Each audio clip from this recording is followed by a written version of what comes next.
Bismillahirrahmanirrahim. Assalamualaikum warahmatullahi wabarakatuh. Waalaikumsalam. Selamat pagi, salam sejahtera, sampurasun. Baik kabar priangan semua, kembali Anda bersama saya dalam tayangan podcast Harian Umum Kabar Priangan.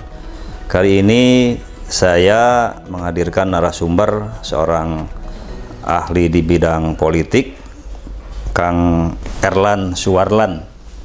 Tepatnya Dr. Erlan Suwarlan SIP M Ipol. Beliau adalah dosen dari Universitas Galuh, Kabupaten Ciamis. Selamat pagi Kang Erlan. Pagi, ya turun. Kang Ridwan. Apa kabar hari ini? Alhamdulillah, saya panggil itu. Baik Kang Erlan, ini mohon maaf nih terganggu waktunya ya. Enggak. Kita harus ada suatu hal yang harus kita bincangkan secara serius ini terkait dengan kondisi politik di Kabupaten Ciamis. Kaitan dengan jelang pilkada ini, bahwa situasi politik di Kabupaten Ciamis saat ini dipandang tidak berkembang secara dinamis karena adanya koalisi besar ya, koalisi gemuk yang disebut-sebut nanti ada kemungkinan pilkada ini akan menghadirkan kotak kosong ya, bubung kosong istilahnya. Nah ini dari sisi pandangan Kang Erlan dalam menyikapi situasi politik di Ciamis ini seperti apa, Kang Erlan? Ya, kalau saya mau melihat secara umum dulu ya Kang, bahwa fenomena kotak kosong ini kan bukan hal yang pertama ya. Kalau dalam secara keseluruhan di nasional, memang secara khusus di Ciamis itu baru masih berpotensi terjadi seperti itu. Meski sebetulnya masih ada waktu jika terjadi dalam tanda petik keajaiban ya, perubahan ada keajaiban politik ya, perubahan itu secara drastis seiring dengan putusan MK kemarin ya. Dan tentu saya termasuk yang berharap bahwa putusan MK itu sebaiknya dimaksimalkan oleh partai politik ya. Saya keras saja, partai politik itu kan sebagai training ground lahirnya para pemimpin. Singkatnya, jangan jadi pimpinan partai kalau tidak berani mencalonkan. Itu konsekuensi ya, karena supaya memang menghadirkan pilihan-pilihan banyak. Tetapi kalau ditarik ke belakang, sebetulnya kotak kosong ini kan bagi saya akar persoalan hari ini adalah soal ambang batas, ya soal threshold. Nggak, saya potong dulu Kang Erlan. Fenomena kotak kosong atau terciptanya koalisi gemuk nih di Kabupaten Ciamis, dari sisi demokrasi apakah itu bagus atau tidak? Dengan tidak tadi dikatakan tidak lahirnya calon-calon dari partai. Oke.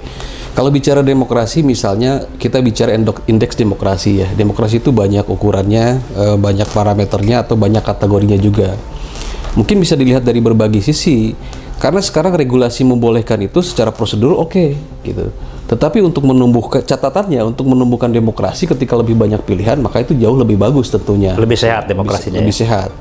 Apalagi terjadi pemborongan partai itu, misalnya itu representasi dari politik transaksional. Nah ini yang miris gitu. Dan politik transaksional itu akar persoalannya adalah adanya ambang batas gitu. Mungkin Kang Ridwan tahu ya, bahwa masih ingat ketika mundur ke belakang nih, ketika mau amandemen Undang-Undang Dasar 45, di situ ada 4 pihak. Pihak pertama tidak menginginkan dirubah Undang-Undang Dasar, pihak kedua menginginkan rombak total, pihak ketiga rombak sebagian, pihak keempat adalah memasukkan kembali aspirasi Islam. Ini 4 kutub yang berbeda, sangat pelik. Kemudian lahirlah kesepakatan dasar amandemen yang salah satu bunyinya adalah mempertegas sistem presidensial. Secara teoretik yang saya pahami, kalau salah satu logika dalam sistem presidensial adalah tidak adanya ambang batas tersebut.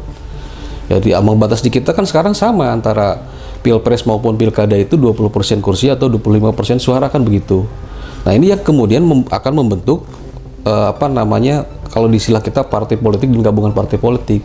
Seharusnya di dalam logika presidensial tidak ada presidensial threshold, tidak ada ambang batas. Tidak ada pembatasan jumlah ya. Betul. Maka jadi semua partai nantinya berhak mencalonkan. Betul. Nah, meski kan mayoritas partai belum menginginkan itu. Nah, sementara tadi bunyi dari kesepakatan dasar adalah mempertegas sistem presidensial. Maka kalau mau mempertegas sistem presidensial itu harus dalam banyak hal, dalam banyak segmennya. Kan itu sebagian baru diwujudkan ketika peralihan dari pemilihan tidak langsung menjadi langsung. Baru sampai di situ gitu. Ada hal yang lain. Kemudian calon perseorangan kan itu baru diuji cobakan juga di tingkat pilkada, di tingkat pilpres nggak ada gitu. Nah ini memang itu bisa memangkas proses berdemokrasi yang baik ya. Ya walau bagaimanapun sebetulnya karena kalau konteks pilkada kan ada 3 pintu ya. Saya berharap 3 aja syukur bisa dijalankan. Misalnya. Ada pintu partai politik, ada pintu gabungan partai politik, dan ada pintu perseorangan kan begitu. Konteks Ciamis nggak ada perseorangan. Gagal ya kemarin, tapi sempat kan kemarin ya. Untuk yang sekarang ya, Nah sekarang kan sebetulnya dalam tanda petik ada angin segar putusan MK itu ya, yang merubah dalam tanda petik memperkecil ambang batas tadi, sehingga itu memungkinkan bagi partai politik yang lain sebetulnya untuk bisa membuat lebih sehat lagi dengan menghadirkan banyak pilihan. Meskipun itu putusan MK sekarang itu sebetulnya bagi saya adalah harusnya dulu ketika mau pilpres. Dulu presidensial threshold berbelasan kali digugat, ternyata itu tidak dikabulkan. Tidak dikabulkan oleh MK. Malah yang gugatan sekarang yang dikabulkan oleh ya, MK. Dan itu pada konteks pilkada, gitu ya. Dan itu pada konteks pilkada. Dan itu pun tidak terjadi dengan serta merta ya, karena ada mungkin MK ini ingin memperbaiki soal kritik terhadap putusan MK soal 90 soal Gibran itu kan. Lalu ada soal Kim. Nah, ini memang sangat dinamis prosesnya gitu ya. Meskipun belakangan kan putusan MK juga direspon oleh DPR ya, mau dibatalkan kemarin. Ya, mau mengimbangi itu sebetulnya putusan MK hanya bisa dibatalkan oleh putusan MK kembali gitu ya. Tetapi seperti bersedang bersiasat untuk yang sebetulnya kabarnya RUU Pilkada itu sejak Oktober 2023 itu sudah tidak dibahas lagi dan tidak masuk prolegnas sebetulnya. Tapi apa yang terjadi? Tiba-tiba dibahas kembali pada saat MK mengeluarkan putusan baru. Ya. Nah, Kang Erlan melihat apakah ini kembali ke Kabupaten Ciamis, apakah koalisi gemuk yang terjadi di Ciamis ini apakah merupakan turunan dari situasi nasional atau di Jakarta khususnya yang memang sudah lebih dulu tercipta Kim? Iya, saya kira itu ada relasinya ke sana ya. Nah, soal Kim saya mencatat begini. Kim itu ada sisi baiknya sebetulnya. Sisi baik yang saya maksud karena dalam pilkada sebelumnya seringkali konfigurasi partai politik pengusung calon presiden itu berbeda dengan pilkada. Nah, ketika Kim ini mau diturunkan, sisi bagusnya mungkin ada keseragaman ya. Tetapi kan catatannya situasi kultur di daerah itu berbeda, yang itu belum tentu relevan untuk dilakukan di daerah ya. Oleh karenanya saya pernah membuat satu kritik ya melalui tulisan soal desentralisasi partai politik gitu. Sekarang mau apapun tetap kartunya atau kuasanya ada di pusat gitu ya. Nah, misalnya bagaimana apakah bisa didesain ada desentralisasi partai politik? Dalam arti kalau untuk pilpres oke lah itu domainnya DPP misalnya. Kalau pilgub ya itu DPW. Lalu ke bawahnya terus DPC, DPD misalnya seperti itu. Ini kan belum terjadi gitu.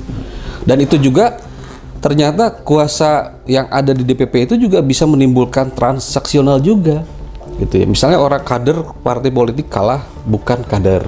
Ini banyak fenomena terjadi seperti itu. Ini kan ada intervensi dari pusat, artinya seperti itu. Iya, kan sekarang yang modal intinya ada di SKD DPP pusat kan begitu. Jadi ketika politik transaksional terjadi ya tuduhannya langsung ke pusat ya. Ya bisa siapa saja kan. Bisa di daerah, bisa di pusat juga. Difasilitasi oleh daerah juga. Iya. Ini Kang Erlan, ini masih ada waktu sampai ke pendaftaran sekitar 3 hari. Apakah mungkin terjadi perubahan ini Kim Ciamis kalau ini? Saya sangat berharap terjadi perubahan itu gitu ya. Sayang kalau tidak dimanfaatkan gitu. Sekarang kita lihat aja saya mengukurnya lihat di DKI berubah nggak konfigurasinya. Karena Kim itu muncul ketika secara khusus di Pilkada DKI sekarang kan begitu ya. Amatan saya gitu. Kalaupun di DKI tidak berubah, paling tidak di daerah bisa berubah karena ada putusan MK yang membolehkan itu. Gitu. Sekarang di DKI ada 8 partai yang sebetulnya bisa mencalonkan. Itu tentu akan bisa berubah dari konfigurasi yang ada. Tapi kan melihat waktu yang mepet ini tidak mungkin kita harus melihat dulu apa yang terjadi di Jakarta, Kang Erlan. Iya. Dalam politik itu kan apalagi sekarang ini memasukin jury time, hitungannya bukan lagi hari, jam aja bisa berubah. Jadi bukannya tidak mungkin berubah dalam waktu sesaat ya? Sangat mungkin. Contohnya terjadi di Kabupaten Tasik kan, pagi-pagi mendaftarkan si A, siangnya beda berubah, itu terjadi itu. Dalam waktu setengah hari terjadi itu. Jadi kita tunggu nih Baraya Kabar Priangan semua keajaiban di Kabupaten Ciamis ini, sehingga tadi dikatakan Kang Erlan desain politiknya itu jangan sampai tercipta desain politik yang tidak sehat untuk demokrasi ya, karena tidak terciptanya kontestasi dalam pilkada. Ini untuk mendorong ini Kang Erlan ya, partai-partai untuk menciptakan kontestasi yang lebih sehat, ini apa yang harus dilakukan oleh penyelenggara, oleh partai politik, oleh masyarakat, termasuk akademisi dan kita juga media, apa yang harus dilakukan sebetulnya mendorong mereka untuk mau istilahnya menciptakan kontestasi yang lebih baik? Iya, tadi pertama penyelenggara ya salah satunya adalah sosialisasi dari regulasi yang ada gitu ya. Kan belakangan baru juga tersebar itu disahkan PKPU-nya ya, PKPU. Kemudian terutama saya sangat berharap kepada partai politik karena itu domain utamanya ada di partai politik gitu ya. Putusan MK itu bisa dimanfaatkan sebaik-baiknya ya, supaya menghadirkan lebih banyak pilihan, karena posisi partai adalah sebagai training ground lahirnya para pemimpin. Kalau tadi saya sebutkan misalnya ya jangan jadi pimpinan partai kalau nggak berani nyalon gitu. Kalau di daerah ya DPC atau DPD gitu ya. Nah, itu konsekuensi. Kemudian bagi akademisi ya sekurang-kurangnya seperti saya speak up gitu ya. Media juga termasuk sama juga media ya, kita memfasilitasi mengawal itu gitu. Kemarin aja teman-teman mahasiswa saya kira selalu jadi bintang lapangan kalau menurut saya ya, bisa mengawal terus putusan MK yang dalam beberapa hal ini praktik berdemokrasi itu makin menyimpang gitu. Apalagi kritik terhadap Indonesia hari ini, Indonesia dikategorikan demokrasi cacat kan kalau menurut Unit Economic Intelligence. Nah ini PR kita semua ya, bagaimana semua membahu-bahu supaya lebih baik lagi, karena politik itu kan bukan, sekarang kontestasi itu bukan hanya kalah menang tetapi benar salah, baik buruk gitu ya, etis tidak etis gitu ya. Dan etika itu adalah salah satu rule demokrasi, landasan politik ya. Kang Erlan, ini saya juga pengen tahu ya, nanti masyarakat dalam menghadapi fenomena koalisi gemuk dan kemungkinan nanti bisa saja nanti seandainya terjadi fenomena kotak kosong, apa yang harus dilakukan oleh masyarakat? Ya kalau terjadi fenomena kotak kosong gitu ya, itu kan secara regulasi sudah ada ya sekarang di PKPU 8 2022 gitu ya. Kalau sebetulnya kalau menang wajar ya, karena borong partai kan. Walaupun ada aturan ya, harus berapa tadi? 50%, lebih dari 50%. Enggak, sekarang suara terbanyak aja. Suara terbanyak untuk kata kosong? Ya. Sekarang dibalik kan, kalau itu menang karena akan bilang koalisinya gemuk kan wajar ya. Artinya bisa dimaknai begini, pilihan partai berbanding lurus dengan pilihan rakyat, masyarakat. Sekarang jadi partai dianggap representasi masyarakat. Ya, kalau terjadi sebaliknya gimana? Itu kan tamparan keras sebetulnya. Terjadi fenomena kotak kosong, ternyata pilihan partai tidak berbanding lurus dengan pilihan masyarakat. Yang menang katakanlah kotak kosong, itu tamparan bagi para koalisi. Bisa saja terjadi kan, bahwa partai mengingkari atau berkhianat terhadap aspirasi masyarakat. Dalam beberapa kejadian di daerah-daerah kan ada fenomena-fenomena seperti itu ya. Pilihan partai tidak berbanding lurus dengan pilihan masyarakat. Ya memang ini soal kepada hati nurani masyarakat juga, nanti ujungnya sebagai pilihan terakhir. Tentu masyarakat punya preferensi terhadap apa yang terjadi saat ini gitu ya. Baik, ini bicara soal aturan, kita berbicara serba kemungkinan karena politik itu teori kemungkinan katanya. Seandainya nanti ternyata masyarakat memilih kotak kosong, tadi pertama dikatakan sebagai tamparan untuk partai politik, dan kemungkinannya pemegang kekuasaan nanti siapa kalau seandainya nanti kotak kosong yang menang? Secara regulasi kan itu nanti diangkat PJ ya. Diangkat PJ, kemudian dilakukan pemilihan ulang. Nah ini kalau dilakukan pemilihan ulang, saya tentu mengeluarkan biaya lagi kan, proses lagi, gitu ya. Bukan saja biaya, energi juga ya. Iya, apalagi sekarang kan high cost politik. Ini sekarang melibatkan masyarakat secara langsung. Iya, biaya berdemokrasi menjadi semakin mahal gitu ya. Memang saya pernah membuat tulisan, Kang. Saya termasuk yang berpikir itu judul tulisan saya itu menimbang kembali pemilihan tidak langsung gitu. Di situ pandangan saya dua hal, pandangan teoretik dan pandangan praktis sebetulnya. Saya termasuk yang berpikiran untuk dikembalikan ke pemilihan tidak langsung. Kepala DPRD. Ya, kalau alasan teoretiknya, misalnya ketika kita mengkomparasikan di beberapa negara, baik yang bentuk negaranya kesatuan maupun serikat, itu pada umumnya kepala daerah itu tidak dipilih, gitu ya, tidak dipilih. Lalu alasan praktiknya sekarang, karena ternyata politik dagang sapi itu terjadi dari tingkat elit sampai tingkat grassroots kalau menurut saya. Kalau dulu aja terjadi di elit politik, sekarang malah money Dulu politik terjadi ceritanya di mau masyarakat. memangkas kan ketika peralihan dari pemilihan tidak langsung menjadi langsung itu untuk memangkas politik dagang sapi yang terjadi di parlemen gitu. Dan dulu ada KMP KIH, kan KMP sempat menang tuh ya waktu undang-undang pilkada itu sempat mau dikembalikan, meskipun berikutnya Pak SBY menerbitkan Perpu yang kembali ke pemilihan tidak langsung gitu. Maaf, ke pemilihan langsung.